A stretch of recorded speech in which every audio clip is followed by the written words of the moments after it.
Hi friends, భారత army ధ్వంసం చేసిన 9 ఉగ్రవాద స్థావరాలు ఏమిటి, ఎక్కడున్నాయి, ఎంత దూరంలో ఉన్నాయి, దానికి సంబంధించిన విశేషాలు ఈ వీడియోలో మనము క్లియర్ కట్ డేటాతో మాట్లాడుకోబోతూ ఉన్నాము. ఇప్పటివరకు మనకు అందినటువంటి సమాచారం ప్రకారం అన్నట్టు మీరు ఖచ్చితంగా ఈ వీడియోకు లైక్ కొట్టండి, సో దట్ ఎక్కువ మందికి ఇది రీచ్ అవుతుంది. దాంతోపాటు మీ అభిప్రాయాలు కామెంట్ సెక్షన్లో రాసి మాతో పంచుకుంటున్న వాళ్లకు ప్రత్యేకంగా ధన్యవాదాలు చెప్తూ ఉన్నాను. ఇక విషయానికి వస్తే మొత్తం 9 ఉగ్రవాద స్థావరాలను భారత సైన్యం ధ్వంసం చేసింది. అందులో ఒకటి అంతర్జాతీయ సరిహద్దుకు 100 కిలోమీటర్ల లోపు ఉన్న స్థావరం. అక్కడి నుంచి మొదలుపెట్టింది భారత ప్రభుత్వం. అంటే అంతర్జాతీయ సరిహద్దుకు జస్ట్ 100 కిలోమీటర్ల దూరంలోనే ఉన్న స్థావరాలను ఎక్కువగా టార్గెట్ చేసింది. ఫస్ట్ బహవల్పూర్లో ఉన్న జైషే మహమ్మద్ ప్రధాన కార్యాలయాన్ని భారత సైన్యము టార్గెట్ చేసింది. ప్రెసిషన్ గైడెడ్ మిసైల్స్తో బహవల్పూర్లో ఉన్న జైషే మహమ్మద్ ప్రధాన కార్యాలయాన్ని టార్గెట్ చేసి మరి ధ్వంసం చేసింది. అక్కడ తీవ్రవాద లాంచ్ ప్యాడ్ కూడా ఉంది, స్పష్టంగా దాన్ని ధ్వంసం చేసి పారేసింది. నెక్స్ట్ మురిడ్కే సాంబా ఎదురుగా సరిహద్దుకు 30 కిలోమీటర్ల దూరంలో ఉన్న లష్కరే క్యాంప్. ఇది చాలా కీలకమైనటువంటి క్యాంప్. ఇది ఇక్కడి నుంచి చాలా సందర్భాలలో భారతదేశం లోపలికి తీవ్రవాదులను పంపిస్తూ ఉంటారు అన్న రెప్యుటేషన్ కూడా వాళ్ళకుంది. సో దాన్ని ధ్వంసం చేసింది. నెక్స్ట్ సరిహద్దు నియంత్రణ రేఖ దగ్గర పూంచ్ రాజౌరికి 35 కిలోమీటర్ల దూరంలో ఉన్న గుల్పూర్, అక్కడ ఒక దాడి చేసింది.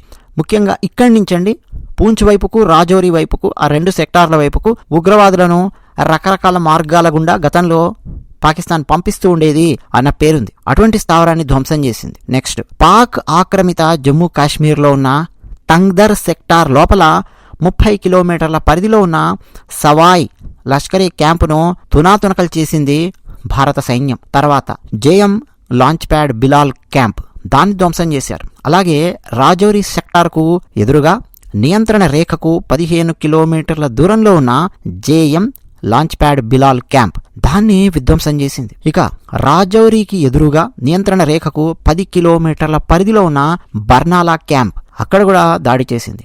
సాంబా కతువా ఎదురుగా అంతర్జాతీయ సరిహద్దుకు 8 కిలోమీటర్ల దూరంలో ఉన్న సర్జల్ క్యాంప్, ఇది కూడా అండి ఇది జేఎంకు ఒక క్యాంప్ అనమాట. జేఎం అంటే ఏంటి అనుకుంటున్నారు? జైషే మహమ్మద్ వాళ్ళ క్యాంప్, దాన్ని ధ్వంసం చేసింది. అలాగే అంతర్జాతీయ సరిహద్దుకు 15 కిలోమీటర్ల దూరంలో సియాల్ కోట సమీపంలో ఉన్న హెచ్ఎం శిక్షణా శిబిరం మెహమూనా అనే క్యాంపును విధ్వంసం చేసింది. అంటే ఇక్కడ ఓవరాల్గా చూస్తే అండి జైషే మహమ్మద్ ప్రధాన కార్యాలయం మీదనే డైరెక్ట్గా దాడికి దిగేసరికి ఒక్కసారిగా వణికిపోయింది పాకిస్తాన్.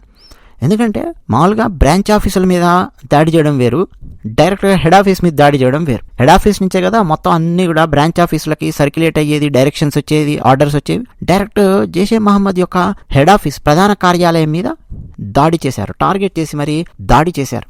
నిజానికండి 26/11 ముంబై దాడులకు కారణమైనటువంటి ఉగ్రవాదులలో కొందరు ఇక్కడే తలదాచుకున్నారు అన్నటువంటి సమాచారం ఉంది. ముఖ్యంగా మురిడ్కే ఆ సాంబా ఎదురుగా సరిహద్దుకు 30 కిలోమీటర్స్ దూరంలో ఉన్నటువంటి లష్కరే క్యాంపులో అక్కడ తలదాచుకున్నారు అన్నటువంటి ఒక రెప్యుటేషన్ అయితే ఉంది దానికి. సో ఇప్పటి వరకు టార్గెట్ చేసినటువంటి వీటన్నింటిలో కూడా మసూద్ అజర్ ఎక్కడైతే ఉంటాడు అన్న సమాచారం ఉంటుందో కరెక్ట్గా దాన్ని టార్గెట్ చేసి మరి కొట్టారు. నిజానికండి ఈ మసూద్ అజర్ పాత్ర మనం చాలా సినిమాలలో చూసి ఉంటాం, ఇంక్లూడింగ్ ఖడ్గం సినిమాలో కూడా మసూద్ అజర్ లాగా ఒక అతన్ని గెటప్ వేసి మరి కూర్చోబెట్టి మనకు డైలాగులతో చెప్పేసి చూపిస్తారు. చూసే ఉంటారు మీరు. 2001 భారత పార్లమెంటు మీద జరిగినటువంటి దాడి, 2008 ముంబైలో జరిగినటువంటి దాడులు, 2016 పఠాన్కోట్లో జరిగినటువంటి దాడి, 2019 పుల్వామాలో జరిగినటువంటి దాడి, ఇట్లా చాలా దాడుల మీద మసూద్ అజర్ హస్తం ఉంది అన్న బలమైన ఆరోపణలు, ఆధారాలు ఇవన్నీ కూడా ఉన్నాయి. సో మసూద్ అజర్ ఎక్కడైతే తలదాచుకుంటాడో, అతని అనుయాయులు ఎక్కడైతే తలదాచుకుంటారో, అతని రైట్ హ్యాండ్లు, లెఫ్ట్ హ్యాండ్లు చాలా ఇంపార్టెంట్. వీళ్ళందరూ కూడా కరెక్ట్గా అండి బహవల్పూర్ అక్కడుంటారు, కరెక్ట్గా దాన్ని పట్టుకొని కొట్టారు. ఈరోజు 10 గంటలకు ప్రెస్ మీట్ ఒకటి ఉంది. దాని తర్వాత ఇంకా ఏమేం విషయాలు భారత ఆర్మీ అధికారులు చెప్తారో అవన్నీ మనం తర్వాత మాట్లాడుకుందాం, విశ్లేషించుకునే ప్రయత్నం చేద్దాం. ధన్యవాదాలు.